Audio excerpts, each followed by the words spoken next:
નમસ્તે વિદ્યાર્થી મિત્રો, ધોરણ 10 આવતીકાલે તમારે અંગ્રેજીનું પ્રી બોર્ડનું પેપર છે. આપણે 3 વિડીયો ઓલરેડી અપલોડ કરી દીધા છે સેક્શન સી ના. આજે આપણે જોવાના છીએ વિદ્યાર્થી મિત્રો સેક્શન ઈ. તમને ખબર જ છે સેક્શન ઈ માં વિદ્યાર્થી મિત્રો ટોટલ 16 માર્ક્સનું પૂછાશે. તમારે 3 વસ્તુ લખવાની છે. એક તમારે શું લખવાનું છે વિદ્યાર્થી મિત્રો? નિબંધ લખવાનો છે, એ 6 માર્ક્સમાં આવશે. એના સિવાય વિદ્યાર્થી મિત્રો તમારે એક ઈમેલ લખવાનો છે, એક રિપોર્ટ લખવાનો છે અને પિક્ચર ડિસ્ક્રિપ્શન. તો કયું મોસ્ટ ઇમ્પોર્ટન્ટ છે એ આજના વિડીયોમાં હું તમારી સાથે શેર કરીશ અને વિદ્યાર્થી મિત્રો એનું સોલ્યુશન પણ આપીશ. બરાબર, તો તમારે સૌથી પહેલા ચેનલને સબસ્ક્રાઇબ વિદ્યાર્થી મિત્રો ના કર્યું હોય તો હમણાં સબસ્ક્રાઇબ કરી દો અને બીજા બધા વિડીયો પણ વિદ્યાર્થી મિત્રો જોઈ લેજો. અહીંયા તમે જોઈ શકો છો ઈમેલ રાઇટિંગ એ કેટલા માર્ક્સમાં પૂછાશે? 5 માર્ક્સમાં તમારું ઈમેલ રાઇટિંગ પૂછાશે. તો અહીંયા વિદ્યાર્થી મિત્રો હું તમને 4 ઈમેલ કહું છું જે મોસ્ટ ઇમ્પોર્ટન્ટ છે. સૌથી પહેલો ઈમેલ કયો છે વિદ્યાર્થી મિત્રો? હેલ્થ અને ફિઝિકલ ફિટનેસ. આનું સોલ્યુશન પણ હું તમને આપું છું. પહેલા તમે વિદ્યાર્થી મિત્રો વિડીયોને અંત સુધી જરૂર જોજો. બરાબર, એક આ હેલ્થ અને ફિટનેસ વાળો છે.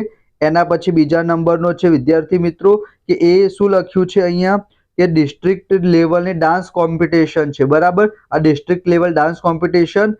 એના પછી વિદ્યાર્થી મિત્રો ત્રીજો છે તમારો પ્રિપેરેશન ફોર બોર્ડ એક્ઝામિનેશન. આ તમારી પરીક્ષામાં પૂછાઈ શકે છે. બરાબર, અને હાઉ ટુ ઇમ્પ્રુવ ઇંગ્લિશ, આ પણ મોસ્ટ ઇમ્પોર્ટન્ટ છે.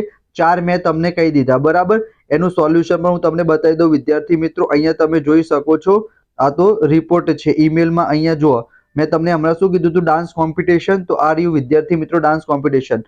તમારે શું કરવાનું છે? અહીંયા એક ફ્રોમ વાળું લખવાનું છે. આમાં ફ્રોમ વાળું નથી આપેલું, તો ફ્રોમમાં તમારે શેનું લખવાનું છે? તમારું પોતાનું લખવાનું છે. તમે કંઈ પણ લખી શકો છો. તમારું નામ @gmail.com. અને જે સામેવાળાનું હશે વિદ્યાર્થી મિત્રો એમાં ટુમાં લખવાનું છે. બરાબર, તો એક ફ્રોમ લખવાનું, ટુ લખવાનું, પછી સબ્જેક્ટ લખવાનો અને એના પછી વિદ્યાર્થી મિત્રો તમે સ્ક્રીનશોટ લઈ લેજો. બરાબર, અહીંયા તમે જોઈ શકો છો I am writing this to inform you that I am taking part in district level dance competition. તમે વિદ્યાર્થી મિત્રો આનો સ્ક્રીનશોટ લઈ લો. છેલ્લે તમારે તમારું નામ લખી દેવાનું. યોર લવિંગ સિસ્ટર, યોર લવિંગ બ્રધર, જે કંઈ પણ તમારું નામ હોય. બરાબર, તો આ તમારો ડાન્સ લેવલ વાળો થઈ ગયો. એના પછી મેં તમને કયો કીધું તો ઇંગ્લિશ વાળો. તો ઇંગ્લિશ વાળો પણ તમે અહીંયા વિદ્યાર્થી મિત્રો જોઈ શકો છો. તમારે શું કરવાનું છે? અત્યારે સ્ક્રીનશોટ લઈ લેજો. બરાબર, પછી તમે યાદ રાખી દેજો. આ તમારો જે ઇંગ્લિશ વાળો છે, તમને જેટલું યાદ રહે એટલું લખવાનું, પૂરેપૂરું લખવું જરૂરી નથી. બરાબર, જે કંઈ પણ તમને સેન્ટેન્સ યાદ રહે એ લખી દેજો. એના પછી કયો હતો? ઇમ્પોર્ટન્સ ઓફ ફિઝિકલ ફિટનેસ વાળો હતો, એ પણ તમે જોઈ શકો છો. બરાબર, આનો તમે સ્ક્રીનશોટ લઈ લો વિદ્યાર્થી મિત્રો. બરાબર, એના પછી આ છે, તમારે આખું નથી લખવાનું, તમને જેટલું યાદ રહે એટલું વિદ્યાર્થી મિત્રો લખી દેજો. બરાબર, અને કયો હતો? એસએસસી બોર્ડના એક્ઝામ વાળો, પ્રિપરેશન વાળો. તો આ એસએસસી એ પણ બહુ બધી વખત પૂછાયેલો છે, તમે જોઈ શકો છો. તો વિદ્યાર્થી મિત્રો તમે શું કરશો? આનો સ્ક્રીનશોટ વિદ્યાર્થી મિત્રો લઈ લેજો. તમારા કાલના પેપરમાં સૌથી વધારે આ 4માંથી એક પૂછાશે. બરાબર, આ આપણે કયાની વાત કરી? ઈમેલની વાત કરી. એના પછી વિદ્યાર્થી મિત્રો એના અથવામાં આવશે. શું આવશે? અથવામાં આવશે. તમારે બંને નથી લખવાનું, કાં તો ઈમેલ લખવાનો છે કાં તો રિપોર્ટ લખવાનો છે. રિપોર્ટ પણ હું તમને બતાવી દઉં. એક ટીચર્સ ડે વાળો રિપોર્ટ છે, એક સ્પોર્ટ્સ ડે વાળો રિપોર્ટ છે. Teacher day, sports day. એના સિવાય અહીંયા વિદ્યાર્થી મિત્રો સ્ટેટ લેવલ સાયન્સ ફેર. બરાબર, આ 3 છે એ મોસ્ટ ઇમ્પોર્ટન્ટ છે વિદ્યાર્થી મિત્રો. બરાબર, એક હિસ્ટોરિકલ પ્લેસ વાળો છે, તાજમહેલ તમે લખી શકો. તો એ પણ વિદ્યાર્થી મિત્રો હું તમને બતાવી દઉં. આ જોઈ શકો છો તમે, સેલિબ્રેશન ઓફ ટીચર ડે. બરાબર, તમે આ સ્ક્રીનશોટ લઈ લેજો. આ સેલિબ્રેશન ઓફ ટીચર્સ ડે નો છે વિદ્યાર્થી મિત્રો. બરાબર, સ્ક્રીનશોટ લઈ લીધું.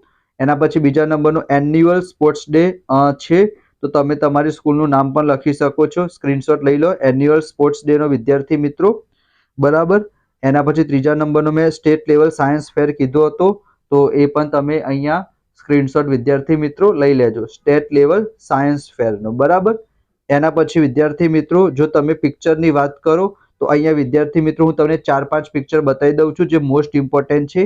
અહીંયા તમે જોઈ શકો છો, એક આ તમારું દરિયા કિનારો છે, this is a picture of sea shore. પછી તમે લખી શકો છો there are 4, 5, 6 students in the picture, 2 girls and 1 boy are playing with ball. બરાબર, પછી આ માટીમાંથી કંઈક બનાવી રહી છે. તો તમે વિદ્યાર્થી મિત્રો તમને આનું સોલ્યુશન પણ આપું છું. બરાબર, આ એક બીજા નંબરનું પિક્ચર છે. બરાબર, સરસ મજાનું. એના પછી એક આર્યો પિક્ચર છે, તમે ગ્રાઉન્ડ લખી શકો છો, બરાબર. એના પછી તમારું એક આ રોડનું તમને પિક્ચર બતાવેલું છે, સરસ મજાનું બિલ્ડિંગ વાળું છે.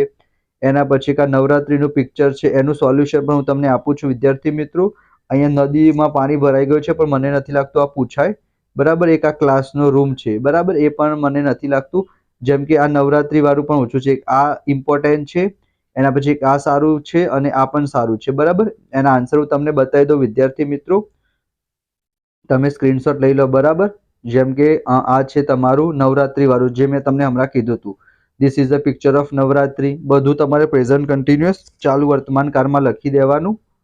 તો એક આ છે નવરાત્રી વાળું. એના સિવાય એક આ બગીચા વાળું મેં જે તમને કીધું હતું, બાસ્કેટબોલ રમે છે, બરાબર, એક આ છે. એના પછી એક આર્યું છે, આ પણ એક ગાર્ડનનું છે, બે ગાર્ડન વાળા હતા. તો બરાબર, એ બંને તમે જોઈ શકો છો, બરાબર. એ પ્રમાણે તમે લખી શકો છો. એના પછી જો એક નિબંધ પૂછાશે, એમાં પણ હું તમને મોસ્ટ ઇમ્પોર્ટન્ટ નિબંધ કહી દઉં વિદ્યાર્થી મિત્રો, કયા પૂછાઈ શકે છે. જેમ કે અહીંયા જોઈ શકો છો રોબોટ. એના સિવાય એના કરતાં વિલેજ વાળું તમારી પરીક્ષામાં પૂછાઈ જાય, બરાબર. માય ડ્રીમ વિલેજ એ તમે કરી દેજો. એના સિવાય એક આ મધર વાળો પણ તમારી પરીક્ષામાં પૂછાઈ શકે છે, બરાબર. માય મધર, તો માય મધર કરી દેજો. એના પછી આ ટ્રીઝ અવર બેસ્ટ ફ્રેન્ડ છે, એ મોસ્ટ ઇમ્પોર્ટન્ટ છે. The teacher I like most A important છે. પોલ્યુશન પણ તમારી પરીક્ષામાં પૂછાઈ જાય, બરાબર. તો 5-6 મેં તમને નિબંધ કીધા. તો વિભાગ ડી છે. એના સિવાય વિભાગ A, B, C, D એનું સોલ્યુશન પણ હું તમને શેર કરીશ. તો ફટાફટ આજનો વિડીયો પસંદ આવ્યો લાઈક કરજો, ચેનલને સબસ્ક્રાઇબ જરૂર કરજો, કારણ કે બોર્ડ માટે પણ હું તમને ઇમ્પોર્ટન્ટ પ્રશ્ન આપવાનો છું. તો મળીશું આપણે નેક્સ્ટ વિડીયોમાં. ત્યાં સુધી જય Shri Krishna, Radhe Krishna. Thank you so much.